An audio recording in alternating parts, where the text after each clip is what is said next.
Monsieur de Rênal vivait fort bien avec sa femme, mais ne sachant que répondre à cette idée, qu'elle lui répétait timidement « Quel mal ce monsieur de Paris peut-il faire aux prisonniers ?»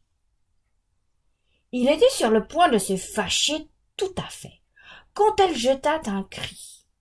Le second de ses fils venait de monter sur le parapet du mur de la terrasse, et y courait, quoique ce mur fût élevé de plus de 20 pieds sur la vigne qui est de l'autre côté. La crainte d'effrayer son fils et de le faire tomber empêchait madame de Rênal de lui adresser la parole.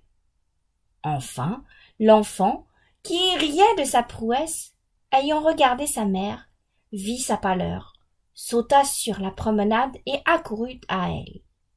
Il fut bien grondé.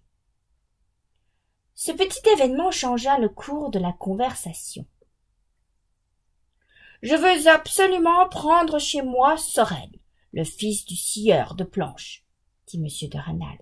« Il surveillera les enfants, qui commencent à devenir trop diables pour nous. C'est un jeune prêtre, ou autant vaut bon latiniste, et qui fera faire des progrès aux enfants, car il a un caractère ferme, » dit le curé. « Je lui donnerai 300 francs et la nourriture. » J'avais quelques doutes sur sa moralité, car il était le benjamin de ce vieux chirurgien, membre de la Légion d'honneur, qui, sous prétexte qu'il était leur cousin, était venu se mettre en pension chez les Sorel. Cet homme pouvait fort bien n'être qu'au fond un agent secret des libéraux. Il disait que l'air de nos montagnes faisait du bien à son asthme. Mais c'est ce qui n'est pas prouvé.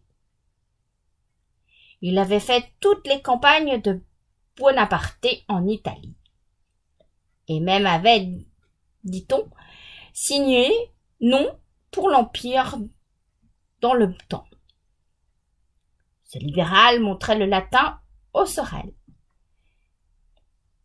et lui a laissé cette quantité de livres qu'il avait apportés avec lui. Aussi n'aurais-je jamais songé à mettre le fils du charpentier auprès de nos enfants.